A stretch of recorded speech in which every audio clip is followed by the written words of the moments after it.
الحمدللہ رب العالمین والصلاة والسلام علی رسول الکریم اما بعد فاعوذ باللہ من الشیطان الرجیم بسم اللہ الرحمن الرحیم وَيَسْأَلُونَكَ عَنِ الرُّوحِ قُلِ الرُّوحُ مِنْ أَمْرِ رَبِّي وَمَا أُوتِيتُم مِّنَ الْعِلْمِ إِلَّا قَلِيلًا صدق اللہ العظیم۔ واجب الاحترام سامعین السلام علیکم ورحمۃ اللہ وبرکاتہ۔ جو قرآن کریم کی آیت کریمہ تلاوت کرنے کا شرف حاصل کیا ہے، اس کا ترجمہ یوں ہے کہ اے مصطفیٰ، وہ آپ سے روح کے متعلق سوال کرتے ہیں، فرما دیجئے کہ روح میرے رب کا امر ہے، اور جو تمہیں علم اس میں سے عطا کیا گیا ہے وہ بہت تھوڑا ہے۔ اللہ کا قول سچا ہے جو بڑی ہی عظمت والا ہے۔ عزیزان گرامی قدر، اس حوالے سے اللہ تعالیٰ کا فضل ہوا کہ ہم نے 10 جو روح کے متعلق تشریحات پڑھی، جو حضرت شاہ محی الدین قادری ویلوری جن کا نام ہے، یہ تو آپ کا نام جو ہے المعروف ہیں، اس سے تو نام ہے آپ کا، صوفی بزرگ ہیں حضرت مولانا سید عبداللطیف رحمۃ اللہ علیہ، تو ان کی کتاب جواہر السلوک سے جو ان کی تصنیف ہے، تصنیف لطیف ہے۔ تو آئیے وہ جو 10 ہم نے تشریح پڑھی اس کا ذرا خلاصہ سا ریوائز کر لیتے ہیں تاکہ آگے بات کرنے میں آسانی رہے۔ تو پہلی جو ہم نے تشریح پڑھی تھی اس میں یہ نتیجہ نکالا تھا عربی عبارات سے اردو ترجمے کہ روح ایک مدبر اور متحرک ہے۔ دوسرے ہم نے یہ نتیجہ نکالا تھا کہ جسم کی مدبر روح ہوتی ہے، اسی طرح جیسے جسم میں روح کا کوئی دوسرا شریک نہیں، وہ واحد ہے، اسی طرح روح کو پیدا کرنے والا یا جس کا امر ہے اللہ رب العالمین، اس کا بھی کوئی شریک نہیں ہے۔ پھر یہ بات کی تھی کہ روح جو ہے اللہ تعالیٰ کی جو امر ہے، روح ہے، یہ جسم میں اس کے بغیر جسم کوئی حرکات و سکنات نہیں کر سکتا۔ جسم کی تقدیر کی مالک روح ہے، اسی طرح اللہ تعالیٰ جو ہے تقدیر ساز ہے، اور اللہ تعالیٰ کے بغیر کوئی تقدیر میں تبدیلی نہیں کر سکتا۔ چوتھی بات ہم نے یہ کی تھی کہ روح کو علم اور شعور ہوتا ہے، روح سے کوئی جسم کا حصہ مخفی نہیں ہوتا، اسی طرح پوری کائنات میں اللہ تعالیٰ سے مخفی کوئی شے نہیں ہے۔ پانچویں یہ بات ہم نے کی تھی کہ روح جسم کے اتنے قریب ہے کہ اس کے لیے کوئی قرب اور دوری نہیں رکھتی، اسی طرح اللہ تعالیٰ بھی کسی قسم کے قرب، دوری، نزدیکی سے پاک ہے، وہ اس کے شایان نشانہ جو ہے اللہ تعالیٰ اس قرب و دوری سے پاک ہے۔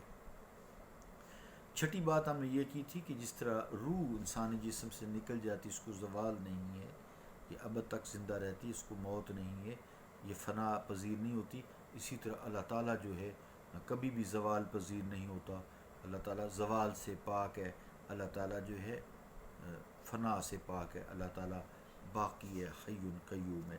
ساتویں بات ہم نے یہ کی تھی کہ جیسے جسم میں روح کی کیفیت کا علم نہیں ہو سکتا، روح کیفیت سے پاک ہے، اسی طرح اللہ تعالیٰ بھی ہر قسم کی کیفیات سے منزہ ہے اور پاک ہے۔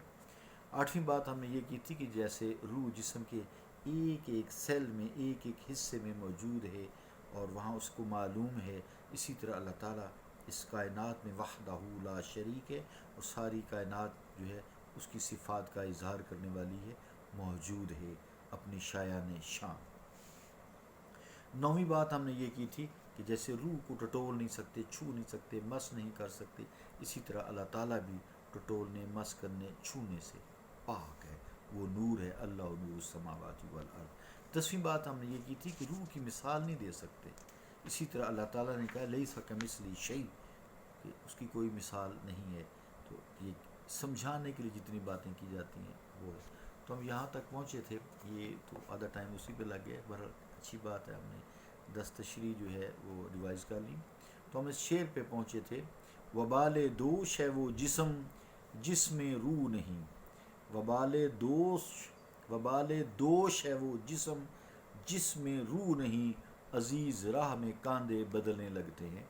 تو جنازے کا ایک منظر بیان کیا گیا ہے کہ جب انسانی جسم میں روح نہیں رہتی، وہ لطیف جو امر الہی ہے وہ نکل جاتا ہے، تو انسان کا جسم جو ہے وہ پہلے بھی کثیف ہے، پھر اور کثیف ہو جاتا ہے، بھاری ہو جاتا ہے تو روح کا جب تک جسم سے تعلق رہتا ہے اس وقت تک جسم انسانی اس کا مظہر بن کر اس کا اعلی کار بنا رہتا ہے. جو روح چاہتی ہے تشریح میں پڑا وہی ہوتا ہے. تو جسم جو ہے روح کا اعلی کار ہے، اس کے حکم کا پابند ہے، اس کی مرضی اور اس کی اجازت کے بغیر کوئی حرکت نہیں کر سکتا. گویا جسم اور اعضاء کی حرکات و سکنات، حرکت و سکون کے پس پردہ روح کا شعور ہے. اس سے پہلے پتہ ہوتا ہے کہ میں نے جسم کو کیا کرانا ہے. اگرچہ دیکھنے والوں کو جسم تو حرکت کرتا ہوا نظر آتا ہے، جس نے میرا ہاتھ آپ کو نظر آ رہا ہے، میری آنکھیں نظر آ رہی ہیں، میرا چہرہ نظر آ رہا ہے، یہ میری حرکات و سکنات آپ کو نظر آ رہی ہیں، لیکن آپ کو روح نظر نہیں آ رہی. دیکھنے والے کو جسم تو نظر آ رہا ہے، نظر آتا ہے ہر طرح سے جو بھی وہ حرکت کرتا ہے، مگر روح نظر نہیں آ سکتی. تو اللہ تعالیٰ کی صفات تو ہمیں نظر آتی ہیں پوری کائنات میں، جن کو تعینات کہتے ہیں، لیکن اللہ نظر نہیں آتا. حالانکہ اس نے یہ بھی بات کیا هو الاول والآخر والظاہر والباطن، وہی اول ہے، وہی آخر ہے، وہی ظاہر اور باطن، لیکن ظاہر ہے لیکن نظر نہیں آتا. اس پہ آگے چل کے اشعار کے حوالے سے ہم جب بات کریں گے نا تشریح اشعار میں، تو وہ آپ کو اور باتیں مزہ بھی دے گی اور سمجھ بھی آئے گی انشاءاللہ تعالی. پھر آپ کی روحانی کیفیت بھی انشاءاللہ بدلے گی. تو عارف رومی رحمۃ اللہ علیہ نے یہ بات ثابت کرنے کے لیے کہ جسم نظر آتا ہے لیکن روح نظر نہیں آتی، تو فرمایا کہ کائنات کی جان وہی ذات ہے. کائنات کی جان وہی ذات ہے جیسے جسم کی جان روح ہے. تو فرماتے ہیں، فارسی ہے، تن ز جانو جاں ز تن مستور نیست. تن ز جانو جاں ز تن مستور نیست، لیک دیدے جاں با کس دستور نیست. یہ ترجمہ اس کا ہے کہ جسم روح سے، تن سے جان، جان سے مراد روح، تن جسم، جسم روح سے، و جاں سے تن، اور جو روح ہے وہ جسم سے، مستور نیست یعنی پوشیدہ نہیں ہے. تن سے جانو جاں زے تن مستور نیست، یعنی جسم روح سے اور روح جسم سے چھپا ہوا نہیں ہے، پوشیدہ نہیں ہے. لیکن کیا ہے؟ لیک دیدے جاں با کس دستور نیست، یا لیک دیدے جاں با کس دستور نیست، کس لفظ ہے. تو معلوم کیا ہوا کہ جسم روح سے اور روح جسم سے پوشیدہ تو نہیں ہے، لیکن روح کا دیکھنا دسترس نگاہ سے باہر ہے. یعنی جسم نظر آتا ہے، روح نظر نہیں آتی. یہ انسان کی اس آنکھ کی قوت سے دور ہے، باہر ہے. انسان نہیں دیکھ سکتا روح کو. ہاں اللہ طاقت عطا فرما دے وہ ایک الگ بات ہے، یہ بھی عقیدہ پختہ رکھنا ہے. پھر یہ معراجی والا واقعہ بھی پھر تبھی سمجھ آتا ہے نا. تو البتہ عام انسان کی آنکھ جتنی قوت اللہ تعالیٰ نے عطا فرما دی ہے اس سے روح کو نہیں دیکھا جا سکتا.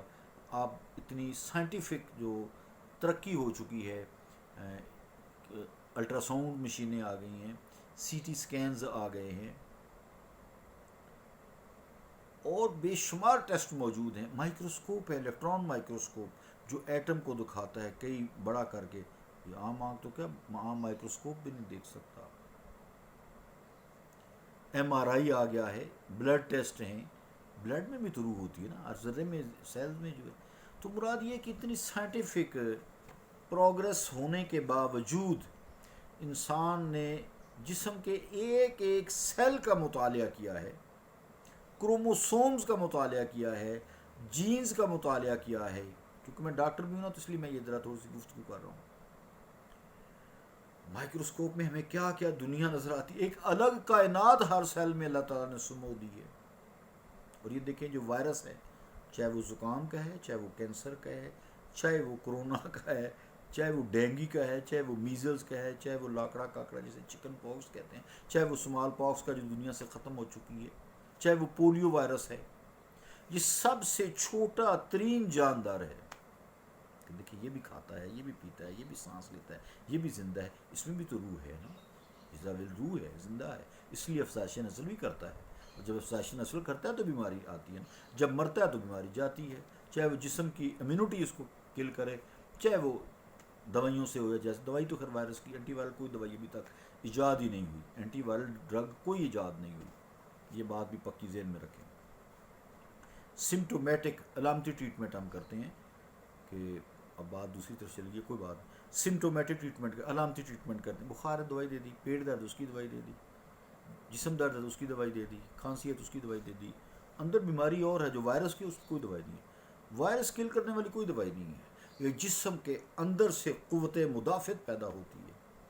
یا پھر ویکسینیشن کرتے ہیں، جو آج کل کرونا کی ویکسینیشن ہو رہی ہے، وہ کیا کرتی ہے، وہ جو ویکسین ہے اس میں یا تو زندہ وائرس ہوتا ہے، یا اس کو اس طرح مردہ کیا ہوا ہوتا ہے کہ اس کی زندگی کو ختم کر دیا جاتا ہے، لیکن وہ جسم کو ٹریگر کرتا ہے کہ جسم کے اندر اینٹی باڈیز پیدا کی جائیں. اب وہ جو اینٹی باڈیز ہوتی ہیں وہ ہماری مدافعتی فورس ہوتی ہے، ہماری دفاعی فورس ہوتی ہے.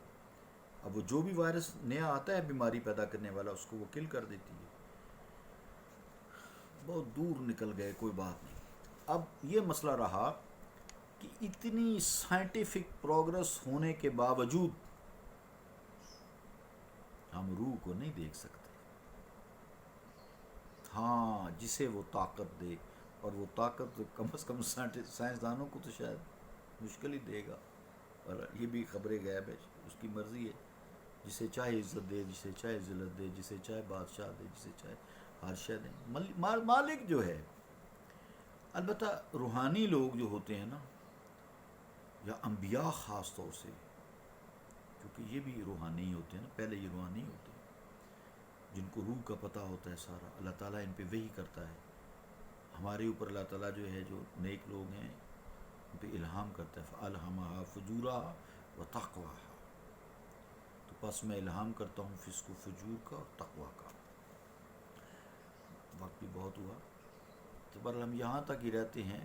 تن ز جان و جاں ز تن مستور نیست، لیک دیدے جاں با کس دستور نیست. یعنی جسم روح سے اور روح جسم سے پوشیدہ تو نہیں ہے، بہت قرب ہے، قریب ترین ہے، ایسے جیسے گریں پکی لگی ہوئی ہیں. یہ قرآن نے بھی یہی بات کی ہے نا کہ وَالنَّازِعَاتِ غَرْقًا وَالنَّاشِطَاتِ نَشْطًا. قسم ہے مجھے ان فرشتوں کی جو انسانی جسم سے روح کے بند آسانی سے کھول دیتے ہیں. دوسری آیت ہے وَالنَّازِعَاتِ غَرْقًا، اور یہ پہلی آیت جو ہے، یعنی کفار کی روح پکی جڑ جاتے ہیں، روح کا نکلنے کو دل نہیں کرتا. تو قسم ہے مجھے ان فرشتوں کی، وَالنَّازِعَاتِ غَرْقًا، کہ فرشتے اس کے اندر ڈوب کر روح کو کھینچ کے نکالتے ہیں. وَالنَّاشِطَاتِ نَشْطًا، اور قسم ہے مجھے ان فرشتوں کی، اللہ قسم کھا رہا ہے، ان فرشتوں کی قسم ہے جو مومنوں کی روح کے بند گریں آسانی سے کھول دیتے. قرآن ہے. بہرحال روح جو ہے اس کا دیکھنا محال ہے، انسان کی دستر نگاہ سے باہر ہے. صلی اللہ تعالی علی رسول خیر خلقہ محمد وعلی آلہ وصحبہ اجمعین برحمتک یا ارحم